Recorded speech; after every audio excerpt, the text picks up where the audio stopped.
So now we are going to discuss in detail about Indian financial markets.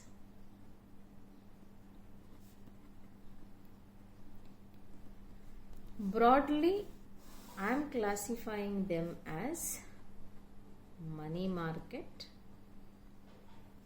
or short-term securities trading market.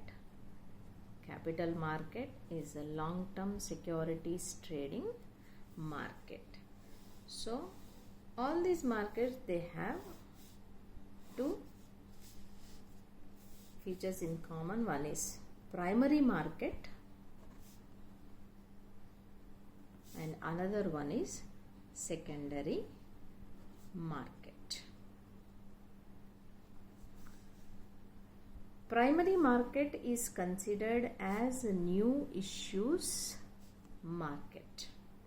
When a company wants to issue its shares, debentures or financial instruments of any sort, so it will go to primary market and it will issue their securities in the primary market. Primary market is in turn divided into three. One is method of issue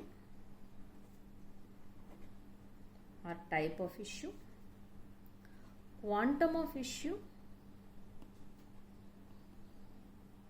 and cost of issue. So if we are going for issuing our equity shares, so how we are going to issue them, that is method of issue. Again, there are few types I am going to discuss here. One is public issue, another one is rights issue, then private placement, preferential allotment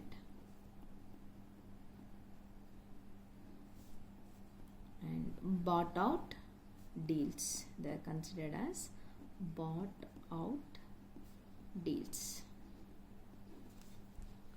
Public issue.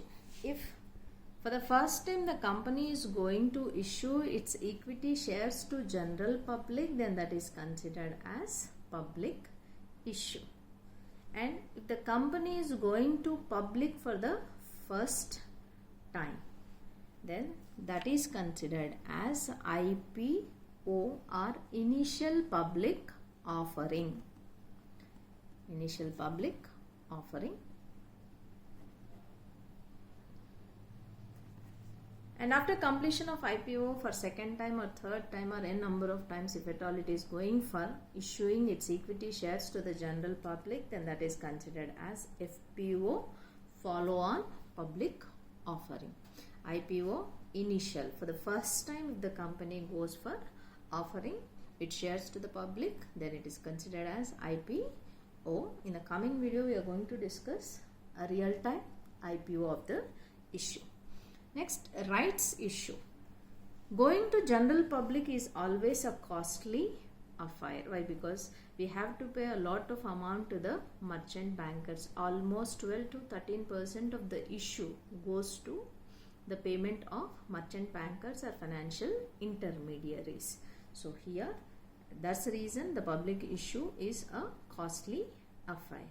If you want to decrease that cost, then the company prefers for a rights issue, means issuing shares or new shares to the existing shareholders in order to keep their share intact, is considered as rights issue.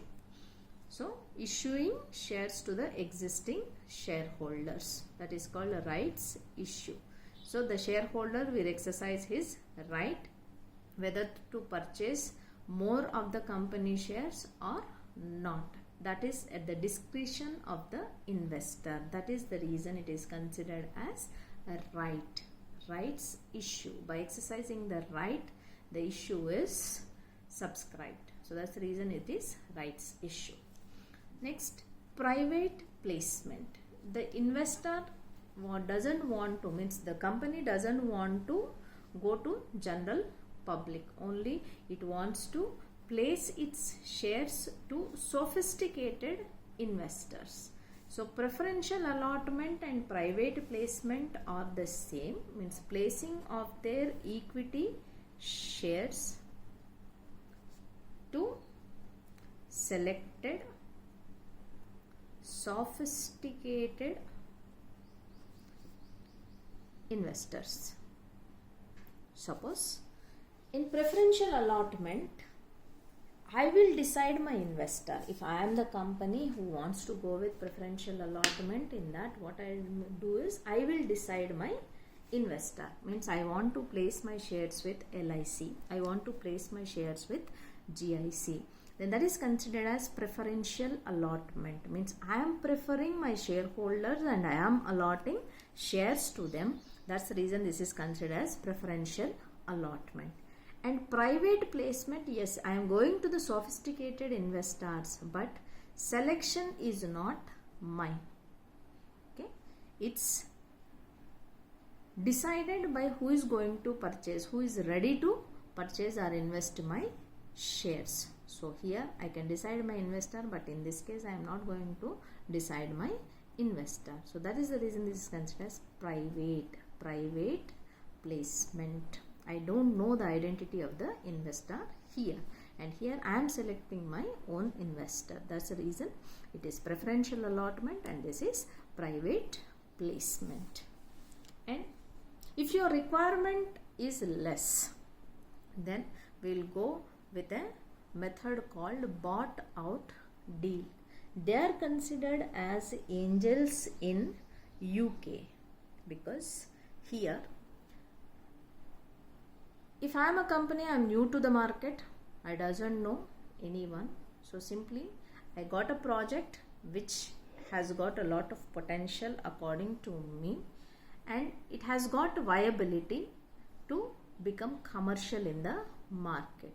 So ultimately I'll approach a sponsor and I'll put my project in front of the sponsor, and the sponsor, if he thinks it deserves to invest, so ultimately he'll invest in that, okay, by giving me a time of 3 to 5 years. This 3 to 5 years is considered as a lock-in period. In this lock-in period, the sponsor not only sponsor my shares, he'll give all the expertise related to business to me, and in completion of this lock-in period, within 3 to 5 years, as per the agreement made between the sponsor and the company, so he will receive, the company means the sponsor will receive 30 to 50% of the stake in the organization, and he will move out of that deal. So that is the reason this is considered as bought out deal in India. Konik Alloys was the first company who has used this bought out deals, and ICICI Bank was the sponsor. So this is about method of issue: public issue, rights issue, private placement, preferential allotment, and bought out deal. Next, quantum of issue.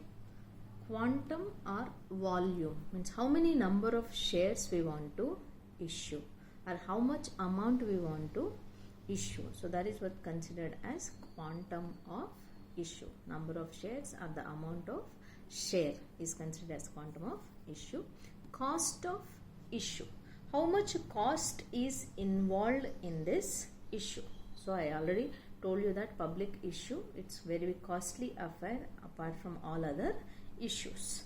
So this is about primary market. It is also considered as new issues market. Next, now we'll go to secondary market. Secondary market is also considered as a stock market or stock exchange. So here the first aspect is listing of the shares. When once the issue completes, okay, first hand shares will be available from the primary market. After purchasing the shares from the primary market, then we need a platform to buy and sell those shares in the coming future. So that will be done in a market called secondary market or stock exchange. So before going to the issue, the company will list on a particular stock exchange, and from there we can purchase the stock. So that process is considered as listing. After listing, trading, that is buying and selling of shares takes place through trading. When once we will buy and sell, so suppose buyer and seller. In order to take out the default risk, the stock market will act as the counterparty. Buyer doesn't know the identity of seller, and seller will not know the identity of the buyer. Why? Because the middleman is stock market. So for buyer, stock market will become the seller, and for seller, stock market will become the buyer. And finally, it will do clearing and settlement. Means for buyer, stock market will supply shares. For seller, stock market will supply money. So this is what is considered as clearing and settlement.